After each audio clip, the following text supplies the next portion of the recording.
Darf ich dir ein Geständnis machen, Ja. wo mir jetzt gerade aufgefallen ist? Was denn? Also nur weil grosse Organisationen ihr LinkedIn-Logo im Pride Month in Regenbogenfarben. Wieso, dass Leute, die sich selber als grosszügig beschreiben, nachher weniger spenden? Ich weiss ja, dass man sich an den Straßenverkehr Regeln halten.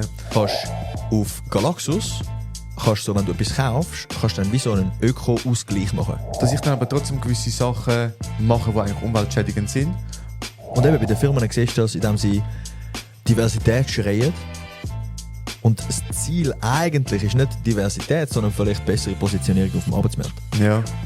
Hallo miteinander, der Ivo und ich möchten euch gerne darauf hinweisen, dass wir ja neu ein Videopodcast sind. Wenn ihr also auf Spotify oder YouTube die Folge hört, dann könnt ihr das auch gleichzeitig schauen. Und speziell jetzt in dieser Folge lohnt es sich, weil wir haben immer wieder mal Grafiken eingebaut, die unser Gesprochene unterstützen sollen.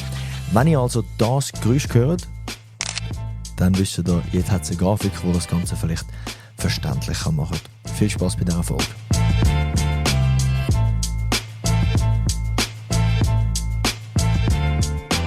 Hallo miteinander und herzlich willkommen zu Kopf raus. Wir sind zwei Psychologen aus Zürich. Neben mir hockt der Tim, ich bin der Ivo. Wir begrüßen euch ganz herzlich zu der heutigen Folge. Tim, bevor ich jetzt gerade zu dir komme und zum Thema übergebe, ich möchte euch die Heime oder wenn ihr unterwegs sind, einfach euch auf Spotify, wo gerade am Hören sind, bitte schnell das Handy entsperren, auf den Folgen-Button klicken, weil das hilft uns extrem. Und wir sehen im Backend, dass leider nicht mal ganz 40%, die uns hören, uns folgen. Und uns als kleine Creators, die psychologisches Wissen wollen, alltagsnah überbringen und möglichst viele Leute erreichen, will uns extrem viel helfen und wir wären euch extrem dankbar, wenn ihr ganz kurz einfach schnell 1 Sekunde Zeit nehmt, auf den Folgen-Button klickt und jetzt die Folge geniessen. Viel Spaß. Tim, Ja. über was reden wir heute? Hey, wir schauen heute an, wieso dass Leute, die sich selber als grosszügig beschreiben, nachher weniger spenden. Und wir schauen an, wieso dass, wenn eine Firma sich möchte, vielleicht für die Umwelt einsetzen, es nicht so viel Sinn macht, um so Stofftaschen als Giveaways weiterzugeben. Weil wir schauen heute nämlich das Moral Licensing an. Also so ein bisschen das moralische Lizenzieren und was das mit uns macht und der Effekt von, ich habe jetzt etwas Gutes gemacht, also darf ich mir jetzt erlauben, etwas Schlechtes zu machen. Ja. Was ich crazy finde. Also der Effekt erklärt eigentlich, warum ich bei Regen mit dem TÜV mir immer mehr die Berechtigung gebe, auch halt an den Autos bei der fast auszogenen Linie daran vorbeizufahren und überholen und so. Will? Weil meine Erklärung ist so, es regnet und ich bin trotzdem mit dem TÜV unterwegs und so eigentlich weniger Strassenverkehr erstellen. Und das gibt mir wie Berechtigung, weil ich ja weniger dafür verantwortlich bin, dass ich im Stau stehe, dass, wenn es halt regnet, Aber auch nur im Regen, gell? ja, Du machst das genau, nur im Regen. dass ich dann daran vorbeifahren kann. Okay. Also das ist meine moralische Lizenz dann, dass ich das darf machen. Ich mache mir ein bisschen Sorgen um dich. Zum Glück ist aktuell schönes Wetter. Hey, ja, wir schauen heute das Moral Licensing an. Und zwar ist das entstanden, so Anfang 2000er, vom Monin und Miller. Die haben dort eine Ursprungsstudie gemacht, die heißt Moral Credentials and the Expression of Prejudice. Jetzt ist es gegangen. Wo sie geschaut haben, dass wenn man positive Aussagen macht über eine Frau in einer Führungsrolle, dass man eine Frau empfiehlt für eine Führungsrolle, haben sie nachher dann herausgefunden, wo man sie gefragt hat, und das ist in einem Laborsetting gewesen, also nicht in der Realität draussen. Wir kommen dann nachher zu der Kritik. Aber dass die Leute, die eine Frau empfohlen haben für eine Führungsrolle, nachher eher bereit gewesen sind, zum diskriminierende Aussagen zu machen und offen gewesen sind, eher zum rassistische Präferenzen zu zeigen. Sie haben also ihre Aussage von vorher, ihre Empfehlung als Ausweis genommen von «Ich bin kein Sexist» und darum darf ich jetzt so problematische Äußerungen tätigen. Ja. Genau, das ist eigentlich auch eine sehr spannende Differenzierung. Es geht genau in das rein mit die Differenzierung, die man machen kann. Also grundsätzlich geht es wirklich eigentlich darum, dass wir Menschen ja per se eigentlich möchten als moralisch kohärent, also übereinstimmend auftreten. Jeder Mensch möchte ja gegen aussen als moralisch, als integer auftreten und wirken. Oder? Also niemand möchte ja als Lüger, als Gitzig, als was auch immer, als Sexist, als Rassist, wie auch immer, wahrgenommen werden. Also das ist so eine Grundtendenz vom Menschen eigentlich, oder? Und das ist ja spannend, dass ja im Alltag immer wieder auch halt ja gewisse Situationen gibt oder auch Verlockungen, die halt manchmal entgegen unserer moralischen Vorstellungen gibt, dass man dann halt ein anderes Verhalten zeigt. Und da gibt es wie so unterschiedliche Möglichkeiten, wie sich das kann zeigen kann, oder? Und die Mechanismen, das sind die Moral Credits und die Moral Credentials. Und die Moral Credits funktioniert eigentlich wie ein Bankkonto. Also wenn ich moralisch handle oder auch so handle, wie ich das gerne würde, das kann sein, dass ich auf die Umwelt schaue und vielleicht mit dem Velo arbeiten. Das kann sein, dass ich auf unterschiedliche Leute gleich eingehe und versuche, alle ins Boot zu holen. Also so Thema Gleichberechtigung. Das kann sein, dass ich mich für Tiere setze. Das kann sein, dass ich ins Fitness gehe und dort moralisch handle, indem ich mich gesund möchte ernähren, gesund möchte verhalten. Dann sind das wie so Verhaltensweisen, die auf ein Bankkonto einzahlen. Das moralische Bankkonto. Genau, das moralische Bankkonto. Und das füllt sich. Aha. Und dann gibt es wie so manchmal die Tendenz, dass ich die Credits von dem Bankkonto auch wieder abheben kann. Und dann halt, ja, dann gehe ich halt doch mit dem Flugzeug in die Ferien, weil ich gehe ja sonst mit dem Velo arbeiten. Dann kann es sein, dass ich halt doch mal wieder einen rassistischen Witz mache. Aber ich bin ja kein Rassist, weil ich ja eigentlich... Oder ich gönne mir einen dicken Dessert, weil ich bin ja heute im Gym war. Genau, so. Oder also, dass man eigentlich so Verhaltensweisen, wo man eigentlich nicht unbedingt möchte, mit sich im Selbstkonzept haben oder sich als moralisch so empfindet, dass man die tut wie rechtfertigen, lizenzieren, Licensing, dass man die dann halt trotzdem macht. Oder? Und das ist bei mir mit dem TV. Ich weiss ja, dass man sich an den Straßenverkehr, das Regeln halten. Was du offiziell machst, das ist jetzt nur ein Beispiel gewesen. Ist ein rein hypothetisches Beispiel, das nie im Alltag vorkommt. Gut. Aber wenn es jetzt würde regnen, dann würde ich eher mal über eine ausgezogene Linie fahren und vorne beim Lichtsignal reingehen. Rein hypothetisch. Und wo genau siehst jetzt du den Unterschied zwischen Moral Credits und Moral Credentials? Weil vielleicht müssen wir das schnell aufschlüsseln. Genau, und Credentials beschreibt eigentlich das gleiche Phänomen, aber weniger in direkter, also mit dem Konto ist wirklich so, ich zahle auf etwas ein, also ich gehe ins Fitness und bin nachher noch gut joggen gegangen.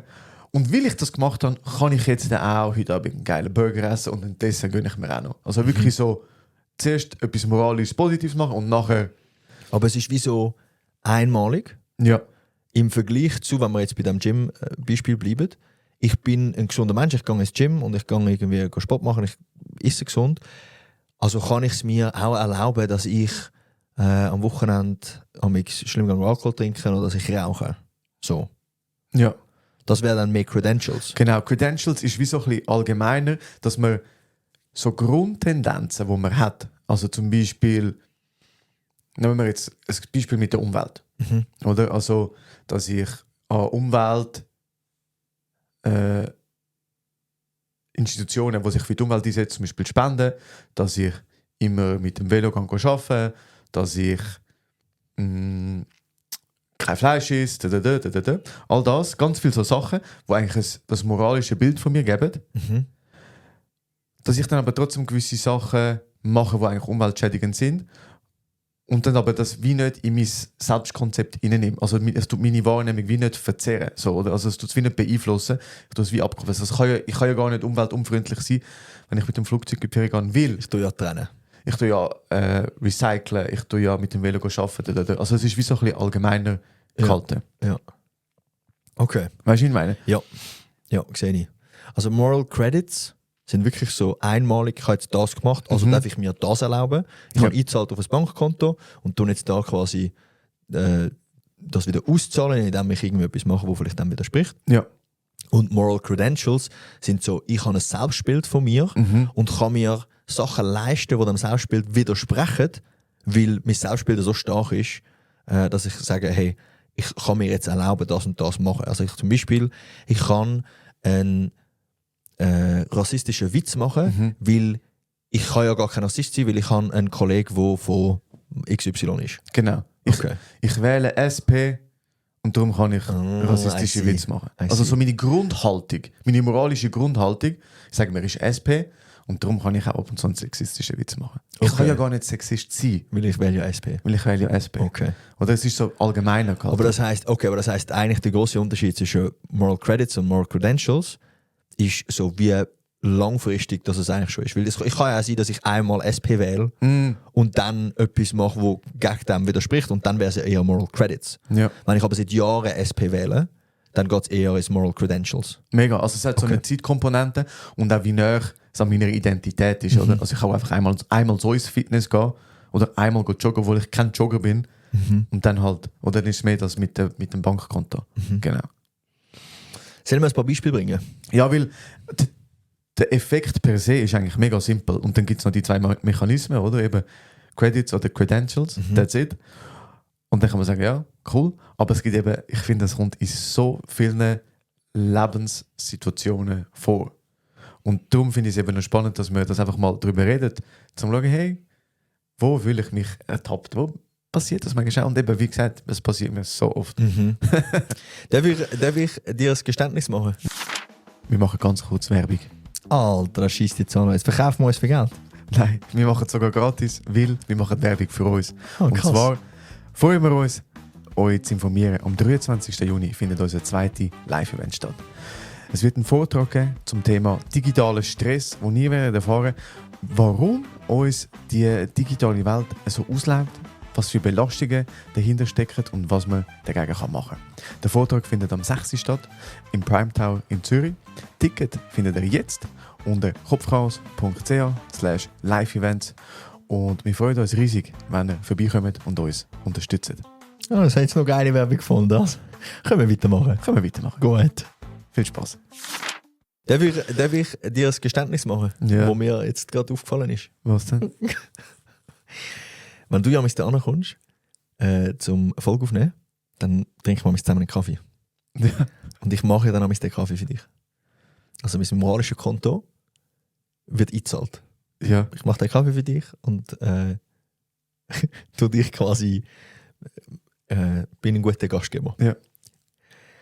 Merke ich jetzt einmal, dass ich bei welchem Kaffee, das ich dir gebe, ich gebe mir selber den Kaffee, wo ich das Gefühl habe, ist besser geworden. Rein von Milch zu Kaffee-Ratio oder von wie gut das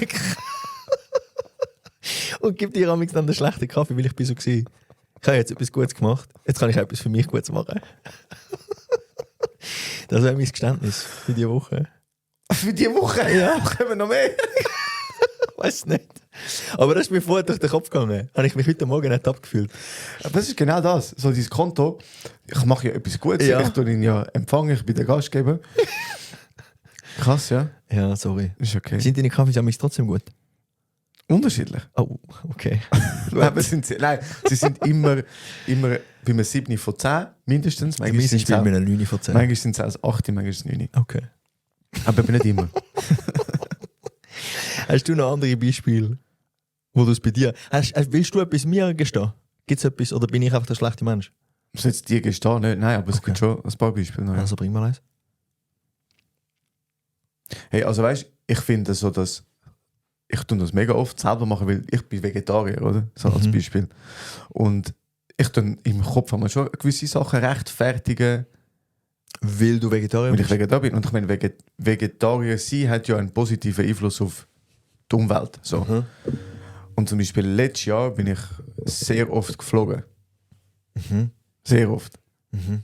Was ja nicht gut für die Umwelt ist. Aber ich habe das moralisch sehr gut können Zurechtlegen. zurechtlegen, weil ich bin Vegetarier. So. Okay. Dort Weißt- wären sie dann mehr die Credentials. Das sind so Credentials. Okay. Ja. Also ich lasse nicht an mein Selbstbild an. Und was ich auch gemerkt habe, jetzt gerade zu der Snus-Thematik, weil ich ja nicht mehr, also mir, aber ich weiß nicht, wie es dir geht, aber weil ich nicht mehr snooze, erlaube ich mir mehr Sachen, die eigentlich ungesund sind. Also ich trinke zum Beispiel mehr süßes Getränk. Wirklich? Und ich habe ja vor, du kennst mich schon, Ja, ich trinke kein süßes Getränk. Ja. Das hast du mich jetzt wirklich. Weil ich mir habe so gemerkt, hey, ich muss irgendetwas finden, wo mir ab und zu ein bisschen einen Dopaminkick gibt, so ein bisschen süßes Getränk halt. Und jetzt so die letzten 2 Tage habe ich einfach ein Cookie getrunken zum Mittag. Also das ist richtig oder so ein Zero? Nein, das ist richtig. Ich habe gefunden, schon. Und das mache ich nie, oder? Aber ich habe wie gefunden, hey, ich mache ja schon etwas mega Gutes für meine Gesundheit. Ja. Dann kann ich ja auch etwas machen. Hey, oder? Also, und dort kommen bei mir nachher so Fragen auf, weil ich habe in der Vorbereitung zu dem Moral Licensing wieso gemerkt, das hängt mega viel mit anderen Effekten zusammen. Oder jetzt zum Beispiel wäre jetzt meine Hypothese auch mit dem Cola, das ist nicht nur Moral Licensing, sondern es ist auch einfach rein neurobiologisch, von eben, du hättest gerne Dopamin. ja, mega. Und dein Hirn sagt dann, hey, nimm jetzt Dopamin. Du bist vielleicht am Rechtfertigen mit Moral Licensing, weil du dir sagst, ja, ich habe jetzt aufgehört zu snoozen, also kann ich jetzt Cola trinken. Genau, also auf der biologischen Ebene ist es sicher auch Effekt, wegen dem, ja. oder? Was du gesagt hast mit den Neurotransmittern und den Hormonen.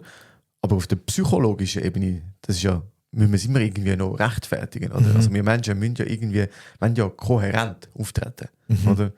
Darum müssen wir es uns immer irgendwie wieder zurechtlegen. Ja. Und hast du jetzt gerade noch ein Beispiel? Weil sonst, was ich eben sehr spannend finde, ist auch so ein bisschen was, wie es noch verstärkt werden kann und was auch so ein bisschen Tücken davon sind. Hey, lass uns nicht darauf eingehen. Ich glaube, ich bringe noch 2 Beispiele, und zwar die 2 Themen, die ich ganz am Anfang gesagt habe, um das auch aufzulösen. Weil, wo dann das 2001 das erste Mal von Monin und Miller aufgekommen ist, hat man natürlich dann weitere Forschung gemacht, um zu schauen, so, hey, können wir das replizieren? Und dort hat es zum Beispiel eben eine Studie gegeben, wo sie Leute zuerst haben aufschreiben lassen, positive Eigenschaften über sich selber. Also man hat sie in einem Forschungssetting angesetzt und gesagt, so schreib mal positive Sachen über dich, wo du das Gefühl hast, so, das bist du. Und dann sind eben so Aussagen gekommen wie, ich bin grosszügig, ich bin empathisch, ich habe viel Mitgefühl etc. Und nachher dann hat man geschaut, wie verhalten sie sich, wenn sie die Möglichkeit haben zum Spenden. Und die Leute, die zuerst positive Sachen über sich aufgeschrieben haben, die haben nachher signifikant weniger an gemeinnützige Organisationen gespendet, als eine Kontrollgruppe, die nichts über sich Positives ausgeschrieben hat. Und darum dort, das finde ich so krass, weil so, du schreibst dir selber Sachen zu und bist so, ich bin das, ich muss es ja jetzt nicht mehr beweisen, wenn du nachher die Möglichkeit hast zum Spenden. Und ein zweites Beispiel ist eben mit diesen so grünen Produkten. Also man hat in verschiedenen Studien gesehen, dass vor allem, und ich glaube, da kommen wir nachher auf den Punkt, wo du eingehen willst, vor allem, wenn man sich ökonomisch verhaltet, ökologisch, wo andere Leute sehen, gibt man sich selber mehr Möglichkeiten nachher zum Moral Licensing betreiben, also mehr Credentials zu holen. Also wenn jetzt zum Beispiel WWF würde so Stofftüten als Giveaways zu geben, dann ist das zuerst mal toll, weil man verbraucht vielleicht weniger Plastiksäcke oder weniger Papiersäcke, aber die Leute fühlen sich nachher dann, als hätten sie etwas Positives gemacht und tun dann sich in anderen Bereichen weniger ökologisch verhalten. Und der Effekt ist verstärkt, weil die Stoffsäcke, die sie nehmen, ist von außen betrachtbar. Im Gegenzug zu zum Beispiel die Heizung tiefer stellen. Das sieht ja außerhalb niemand, ausser du erzählst es jemandem. Ja. Also das heisst, so Daten, gute Daten im ökologischen Kontext, wo man sieht, haben einen viel stärkeren, gibst du dir selber viel mehr Credits, als jetzt zum Beispiel eben die Heizung tiefer stellen oder irgendwie das Licht ausmachen daheim. Weil das sehen die Leute nicht gegen aussen. Voll. Hey, das finde ich gerade eine super Überleitung. Wann wird der Moral Licensing-Effekt wie wahrscheinlicher? Oder? Und das ist der erste Punkt, den ich mir aufgeschrieben habe, dass wenn die erste Handlung, also die moralisch gute Handlung, sichtbar ist, ist die Wahrscheinlichkeit grösser, dass ich mir nachher gewisse Handlungen, Verhalten zuschreiben, Lizenzen Wo vielleicht ausstellen, daneben sind. die daneben sind. Ja. Und was ich dort eben sehr spannend finde, ist gerade so im organisationalen Kontext. Zum Beispiel haben ja sehr viele so Grosskonzerne so Corporate Social Responsibility Abteilungen, oder? Ja. Und das ist ja dann oft auch sehr sichtbar. Das heisst, du hast dort vielleicht jeder Mitarbeitende hat pro Jahr 4 Tage zum so Corporate Social Responsibility Zeugs machen, oder? Und dann nehmen die Leute halt an diesen Tagen teil und sagen, ja, ich gehe einmal in den Wald helfen mit den Fürsten, dann gehe ich einmal zum Beispiel an Special Olympics oder Games helfen und das ist ja dann von der Firma gezahlt und sie können sich für gemeinnützige Aktivitäten Und das auf LinkedIn und überall auch auf LinkedIn posten und zeigen, was ja, verstehe mich nicht falsch, ich bin mega dankbar, mega dankbar, dass so Großkonzerne das machen. Ich sage nur, der Effekt kann durch das verstärkt werden, wenn das so klar sichtbar ist. Oder? Wenn das so sichtbar ist, dass dann nachher ist, ja, jetzt, ich habe ja das schon gemacht, jetzt muss ich nicht auch noch anders machen. Oder? Weil das haben ja auch viele Leute gesehen. Dann, was auch noch fördern kann, ist, dass wenn die zweite Handlung so ein bisschen mehrdeutig ist. Oder? Und gerade auch bei... Also die zweite Handlung, quasi die negative moralisch verwerfliche Handlung. Ja, wenn die so ein bisschen mehrdeutig ist, wie zum Beispiel ja, so eine sexistische Aussage. Oder, weißt du? Also eine mehrdeutig sexistische Aussage. Ja, dann kannst du sagen, ja, ist ein Witz gewesen, ich habe das nicht so gemeint, okay. Aha, nein. Oder wenn es dann wieder so ein bisschen verwässert wird. Ist ja Humor. Ja. Und dann ist es plötzlich mehrdeutig, oder? Ja. Auch wenn es wie die Möglichkeit gibt, dass eine Handlung unterschiedlich interpretiert werden kann, tritt sie auch wahrscheinlicher auf. Okay. Als wenn es so klar ist. Weißt du, oder wenn ich sage, wenn ich einfach in die Ferien fliege, auf Spanien, dann ist es so, ja, ich fliege einfach in die Ferien, das ist eine eindeutige Handlung. Wenn ich sage, ja, meine Großmutter wohnt noch dort und darum, dann ist es wie auch wieder mehrdeutig, oder? Also wenn es unterschiedlich interpretiert werden kann. Okay. Dann, was ich mega spannend finde, ist, was eben auch der Moral Licensing-Effekt auch verstärkt, ist, wenn die gute Tat, und auch jetzt wird es vielleicht ein bisschen kompliziert, wenn die gute Tat wie als Prozess gesehen wird und dann auch Fortschritt gesehen werden können. Also sagen wir, ich meine, Fitness, körperliche Fitness ist ja wie auch ein Prozess oder ein Fortschritt. Dort kann ich klare Prozess oder Fortschritt sehen. Sagen wir von 85 Kilo auf 80 Kilo. Dort kommt es auch eher vor, weil dann hast du wie so gewisse Ziele, wo du erreicht hast, wo du extra Credits gibt. Oder? Und zum Beispiel mit dem Snoozen, wenn ich den Snooze gesehen habe, hey, und da haben wir eine ähnliche Diskussion wieder, wenn ich sage, hey, ich bin nicht Snoozer oder ich bin Snoozer, dann ist es einfach entweder oder. Es ist kein Prozess. Wenn ich sage, ich bin seit 50 Tagen kein Snoozer mehr, dann ist es ein Prozess und es ist wie so, hey, jetzt nach einem Monat hast du etwas verdient. Habe ich etwas verdient. Und das finde ich mega spannend, oder? So, wenn etwas einfach ist. Ich weiss einfach gar nicht mehr, wie lange das mir schon nicht mehr snoozen. 50 Tage. 50 Tage? Ja, ich weiss es. Weil bei mir ist es ein Prozess und bei dir nicht. Und das spricht jetzt eher für deine Taktik. Okay. Also das heisst, ein Prozess, wo man wie so Ziele kann erreichen, so zwischen Steps, verstärkt viel eher, dass man quasi auf sein Konto einzahlt von so moralischen Credits. Ja. Okay. Und das kann ja auch, etwas kann ja auch beides sein, oder? Also jetzt gerade mit dem Thema Snoozen. Bei dir ist das, ich bin nicht mehr ein Prozess von Aufhören, sondern du snoozest nicht. Bei mir ist es im Kopf mehr ein Prozess, weil ich weiss genau, wie lange ich schon nicht mehr snooze. Also wie lange ich es schon durchgezogen habe. Also das Gleiche wird anders interpretiert. Ja, oder? Ja, voll. Und das finde ich verdammt spannend. Ja, das ist wirklich noch interessant. Ich frage mich gerade, ich meine, das gibt es in so vielen Bereichen. Also, ja, also ich meine, alles, was gamifiziert ist. Ja, also sagen wir Diversity. Also ich meine Diversity, sagen wir, ich meine jetzt mehr Mann, Frau in Führungspositionen. Ja, aber Diversity allgemein. Also ich finde es immer wieder erstaunlich, wenn zum Beispiel jetzt auf LinkedIn oder du hörst irgendwie, du siehst halt, wenn sich eine Firma mega stark für Diversität einsetzt, gegen aussen, passiert es nicht selten, dass ich mit irgendjemandem rede, der dort arbeitet und die Person mir nachher sagt, ja, ist halt, ja, sieht gut aus nach außen, aber so in der Realität bei uns ist es nicht so. Genau, und das ist eben auch spannend und das habe ich mir eben auch aufgeschrieben, gerade so, wenn die Symbole, oder, also die in Organisationen, Achtung, muss man sagen, weil das kommt eben noch ein spannender Effekt dazu, gerade die Organisationen, also wenn Sachen mega stark nach außen treten werden, also die Symbole von, sagen wir, Diversity oder Nachhaltigkeit, Mitarbeiter, Wohlbefinden. Ja. Wenn das mega stark nach außen getragen wird, sagen wir, ja, wir setzen uns für das ein, kann es eben auch schon Einschränkungen geben, dann wirklich in der Umsetzung. Ja. Also nur weil grosse Organisationen ihr LinkedIn-Logo im Pride Month in Regenbogenfarben als Beispiel wechseln. Ja. Ja, es ist... Voll, Ja. oder? Und das finde ich verdammt spannend, gerade in Organisationen. Ja. Ich finde noch interessant, es gibt ja wie noch so ähnliche Effekte, wo man vielleicht auch schnell abgrenzen müssen, wo sich wahrscheinlich auch gegenseitig beeinflussen. Und zwar ist es zum einen so der Rebound-Effekt. Ja. So der Rebound-Effekt sagt eigentlich, dass wenn wir so ein bisschen Effizienzgewinn werden durch mehr Konsum aufgehoben. Als Beispiel. Also ich habe ein Elektroauto und bin jetzt so, ein Elektroauto ist ökologisch effizienter, ist besser für die Umwelt und nachher fährt man aber mehr Kilometer. Oder?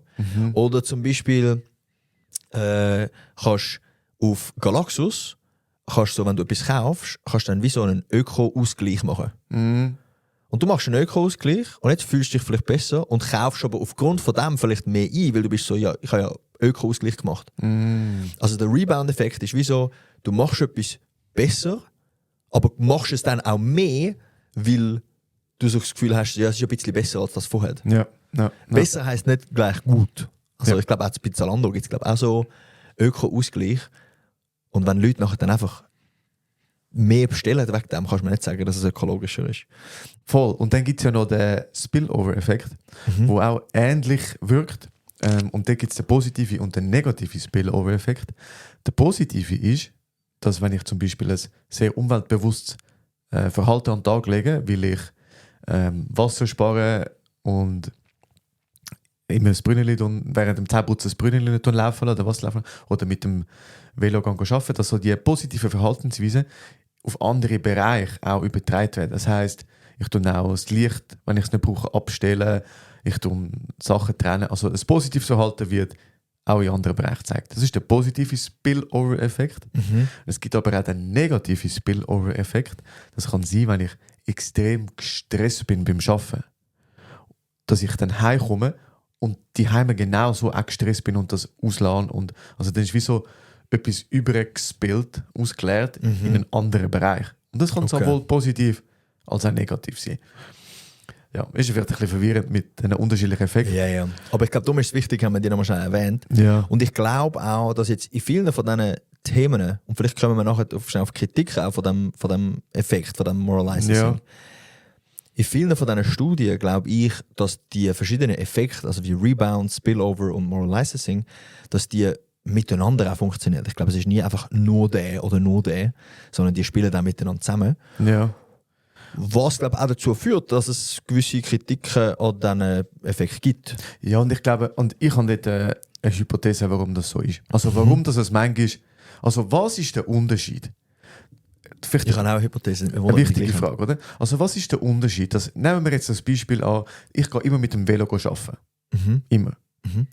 Das heisst, ich habe ja dort einen sehr niedrigen ökologischen Fußabdruck. Ein Ivo könnte den Spillover-Effekt betreffen und sagen, hey, ich gehe ja mit dem Velo arbeiten und darum gehe ich auch mit dem Zug in die Ferien. Also ein positiver Effekt. Ein anderer Ivo könnte sagen, hey, ich gehe jeden Tag mit dem Velo arbeiten, also gönne ich mir sicher eine schöne Ferien in den Malediven und fliege dann mit dem Flugzeug. Weil ich bin ja das ganze Jahr durch umweltbewusst. Also das gleiche Verhalten kann ja einmal so kippen oder einmal so kippen. Was ist der Unterschied? Das ist eine spannende Frage. Also ich will quasi der Unterschied von was muss passieren, damit entweder der eine Ivo oder der andere Ivo zur Realität wird. Ja. Ich würde sagen, meine Hypothese Ja. wäre, ob der Grund, wieso dass du Velo fährst, ist, weil du überzeugt davon bist oder weil es moralisch von dir erwartet wird. Ja. Das wäre meine Hypothese. Hast du die gleich? 100%. Ja, 100%. Ob etwas so nah an deinem Selbstbild ist, oder eigentlich nicht so nah, sondern es ist dein Selbstbild. Ich bin ein umweltbewusster Mensch.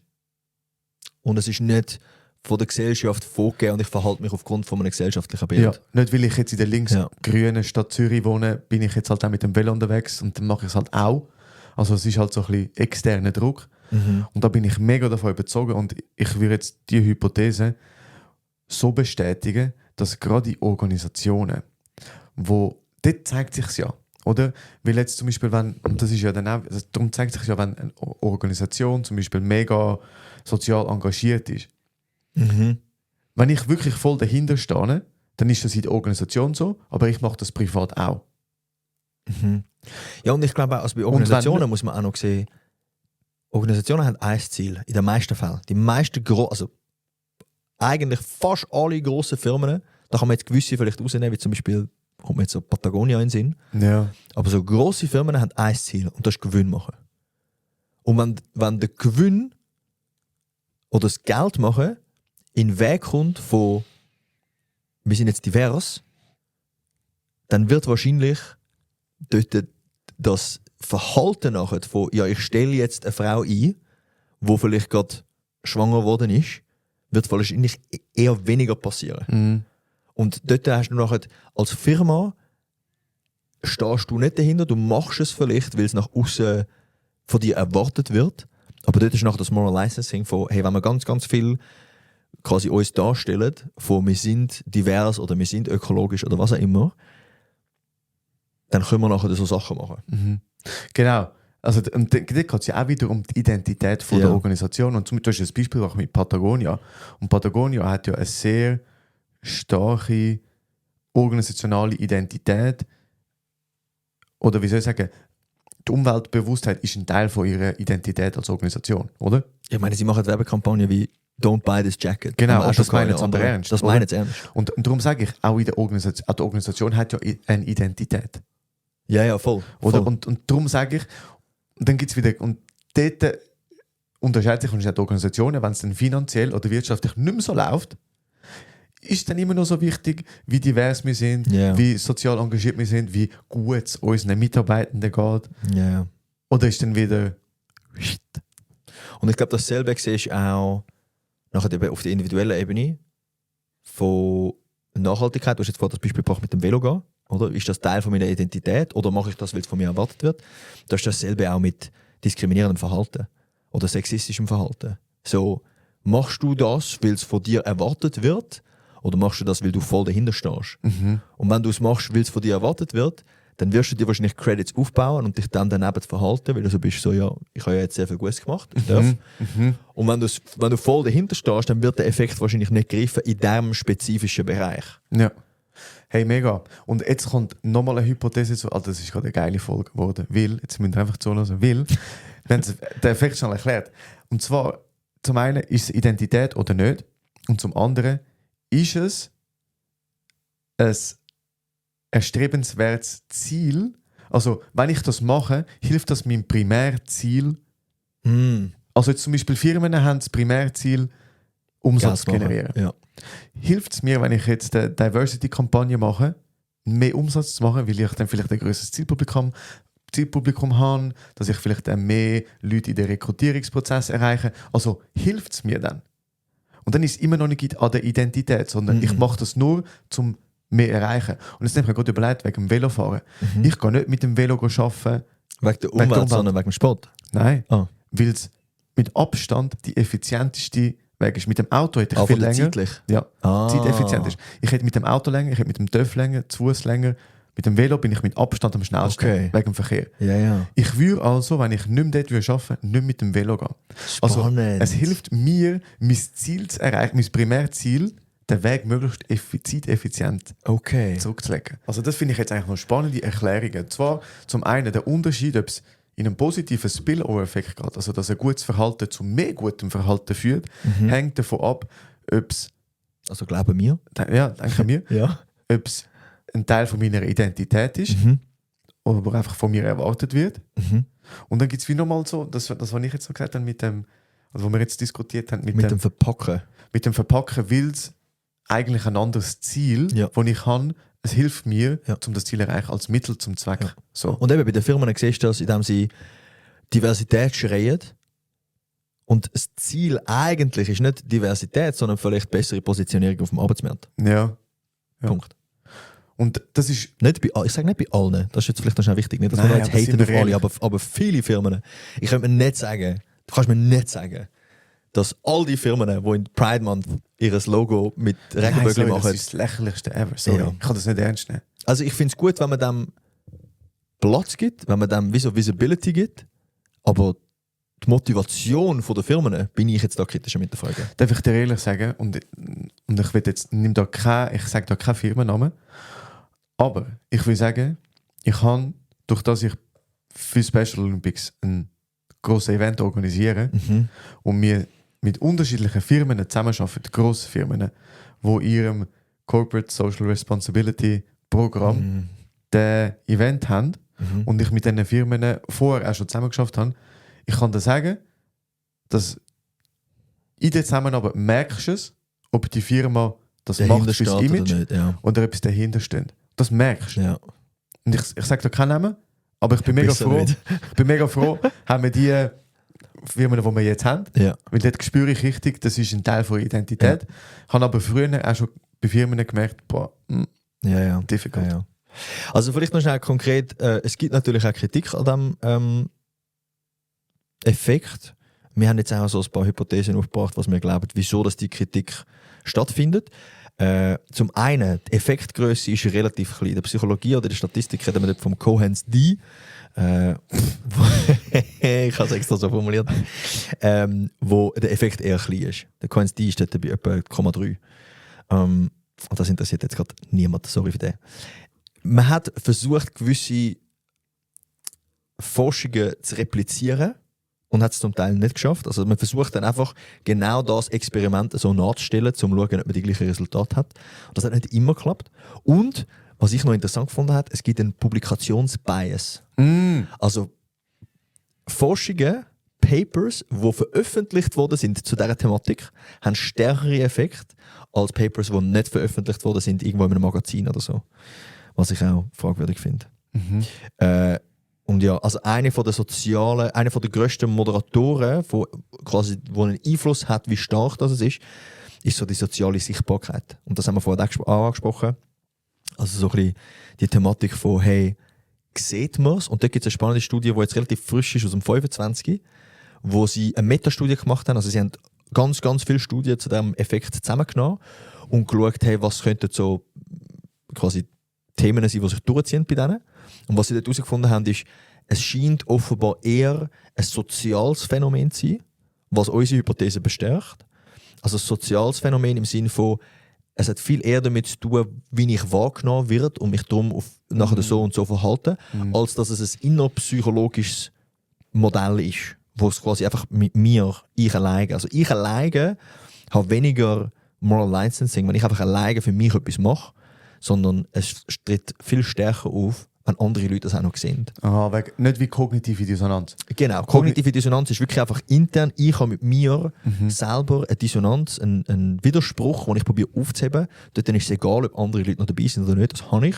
Und sie haben jetzt da in dieser Studie von 2025, jetzt muss ich gerade schon schauen, von wann das die ist, dass ich die schon shout-outen, Rotella et al., Observation moderates the moral licensing effect. Hat auch niemand interessiert, sorry nochmal für den. Und die sagen, dass es eben wahrscheinlich primär ein soziales Phänomen ist und weniger ein reines innerpsychologisches Phänomen oder Prozess. Ja. Spannend. Man kann schon ein bisschen Schwurbel kommen mit dieser Thematik. Wie meinst du Schwurbeln? Schwurbel im Sinne von, du kannst dann plötzlich alles hinterfragen. Ich glaube so... Nein, ich finde nicht. Ich glaube, man muss kritisch drauf schauen, so, hey, wo passiert das bei einem selber? Ja. Weil es passiert bei einem selber. Also eben jetzt zum Beispiel das mit dem Kaffee, habe ich heute Morgen gemerkt, als ich dir den Kaffee Das ist auch ein habe. Herzstück zum Verarbeiten, sagt ihr. Ja, das tut mir leid. So, ich mache aber jetzt 2 Kaffees und du darfst auswählen, welchen. Ich muss dann so platzieren, dass du vielleicht eher den nimmst. Vor allem, es ist so minimal anders. Es ist vielleicht... Alter, etwa 7 oder ein 9 ist eben nicht minimal anders. Wo hast denn du bis jetzt den besten Kaffee gehabt? Wenn nicht bei mir? Der beste Kaffee? Ja. Hey, das ist eine gute Frage. Ich finde eben, wo ich ihn richtig... Wow, weißt du wo? Hey, das ist krass. Das ist wirklich mit Abstand der beste Jetzt Kaffee. muss etwas Krasses kommen. Ja. Und zwar, der ist Schweizer Weltmeister in Kaffee machen, Alter. Wirklich? Ja, du lachst jetzt, Alter. Und das Kaffee ist in Baden. Baden, Kaffee. Gibt es einen Shoutout? Also, für mich das beste Kaffee ever Mhm. ist im Baden, nach dem Bahnhof, Gaps Cup GmbH Kaffee. Echt top. Ich weiß nicht genau, was er ist, aber er hat irgendeinen so einen Titel gewonnen. Ich weiß nicht, ob Schweizer oder Europameister in Latte Art. Latte Art. Ja, aber es ist wirklich richtig gutes Kaffee. Und die haben irgendwie so 12 unterschiedliche Mühlen hinten dran, so riesige Maschinen für wirklich jede Sorte. Es ist Krass. krass, wirklich. Kann jemand, Top. der in Baden wohnt, dort mal einen Kaffee trinken und einen Gruß ausrichten vom Ivo von Kopfhaus? Das Ja. wäre krass. Das ist top, wirklich top. Genau. Also, um jetzt die Folge noch abschließen, machen wir gerade abschließen. Noch letzte Hirnzelle. Und zwar haben wir ja doch beide in Entwicklungspsychologie gehabt, Also, im Studium. wir haben es schon gehabt. Ich bin nicht in der Vorlesung gewesen, aus Gründen. Ja. Und wir haben aber noch nie ein Thema genommen aus der Entwicklungspsychologie. Haben wir das mal? Und darum habe ich Nein, aber gefunden, vielleicht bin ich dort dann auch Traumas am Verarbeiten. ja, Sag dir, wie es ist. und darum habe ich gefunden, ich bringe dir jetzt einfach so eine Fickerfrage Super. aus der Entwicklungspsychologie, die ich nicht mal Hervorragend. dort gelernt habe, sondern einfach recherchiert habe. Und zwar, Wenn ich es jetzt richtig habe, bin ich so beeindruckt. Okay. ja, es ist nicht so schwierig, sagt er. Ja, das sagst du jetzt so. Was ist die präziseste Beschreibung von Vygotskis Zone der nächsten Entwicklung? Mhm. A. Die Differenzierung zwischen dem, was ein Kind eigenständig leisten kann, und dem, was es unter kompetenter Anleitung mit einem kompetenteren Partner erreichen kann. Bro, so Fragen mit so elendslangen Antworten, die sind einfach so Arsch. Also A. Nein, ist gut, ist okay. A. Next, B. Okay, B. Der Bereich, in dem das Kind Aufgaben allein lösen kann, nachdem es ausreichend Übung hat. Vygotskis Begriff vom Entwicklungsniveau, dass das Kind erst im Erwachsenenalter erreichen wird, ist eine Art Entwicklungspotenzial. Was? Da ist irgendetwas, die kann streichen. Es gibt nur noch 3 Antwortmöglichkeiten. D. Das ist die Phase, in der Kinder von extrinsischer auf intrinsische Motivation wechseln und damit unabhängig von Lehrpersonen werden. Okay, stell dir mal schnell die Frage. Was ist die präziseste Beschreibung von Vygotskis Zone der nächsten Entwicklung?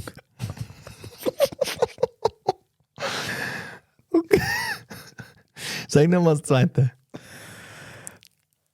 Der Bereich, wo das Kind Aufgaben allein lösen kann, nachdem es ausreichend Übung hat. Wir müssen ein bisschen schneller eine Antwort finden, weil die Leute sind schon am Wegklicken. Das können wir Ich spüre es. schneiden. Nein, das ist okay. Ich sage B. Das ist A. Die Antwort ist zu lang gewesen, ich hätte müssen wissen. Ja, es ist noch spannend, weil es ist der Bereich, wo, sagen wir, ein Kind kann alleine so und so viel lesen, oder? Mhm. Und mit Unterstützung kann es so und so viel lesen. Mhm. Also rein konzentrationsmäßig. Dann ist das wie so die Zone von der nächsten Entwicklung. Mhm. Also weißt, alleine kann sich 3 Minuten konzentrieren und wenn jemand dabei ist und ein bisschen dabei hockt und so, kann sich 10 Minuten. Dann ist es wie so. Ich habe ein bisschen Flashbacks von der Entwicklungspsychologie-Vorlesungen, weil dort ist es etwa gleich gut erklärt worden. No Also. hate. Nein, wirklich kein Hass. Jetzt, aber, weil wir noch nie eine Folge zu dem gemacht haben, könnt doch mal schnell unten bei Spotify die Umfrage beantworten. Und zwar, möchtet ihr mal etwas zu Entwicklungspsychologie? Entwicklungspsychologie im Sinne von alles, was irgendwie mit Kindern zu tun hat. Ja, nicht einmal. Nicht einmal. Bis ins Erwachsenenalter. Einfach so Entwicklungsstufen vom Menschen. Ja, genau. Psychologisch. Also wenn ihr zu dem mal eine Folge wollt, dann könnt doch unten die Umfrage mal schnell anklicken, und zwar mit Ja. Und macht vielleicht einen Kommentar, wo ihr schreibt und sagt, was für ein Thema dann oder welche Altersspanne das euch dort interessieren würde. Und dann tue ich dort mein Dilemma, mein PTSD, meine verstörende Zeit aus dem Studium mit Entwicklungspsychologie verarbeiten und mich wieder mal in ein entwicklungspsychologisches Modell hineindenken. Wow. Hey, das mache ich für dich, für euch, die zulassen. Jetzt fragen sich alle, holy cow, was ist dort passiert? Das war gar nicht so schlimm gewesen. Ja, schon noch. Schon sehr schlimm gewesen. Ja, es sind schon in dieser Vorlesung sind Traumas aufgebracht worden. Also, hey. Hey, geile Folge gewesen. Ja. Spannend gewesen. Skurril. Hätte nicht gedacht, dass wir so lange über das Thema reden können, aber Wir haben es wieder mal trotzdem, ja. Wie immer. Wen soll jetzt grüßen? Grüßen doch alle, die irgend so ein moralisch gutes Thema in ihrer Identität drin haben. Sagen, das wäre krass. Props Du bist to you. das. Ja, Mann. Du bist es, du verkörperst das. Ich bewundere dich, du bist Inspiration. Ich grüße dich. Hey, grüß gehen raus an dich, Ivo. Ich finde, ich bist eine Inspiration. Und grüß gehen raus an euch. Wow. Ich wünsche euch schöne 2 Wochen. Geniessen die Sonne. Und Yes. wir hören uns bald wieder. Ciao miteinander. Macht's gut.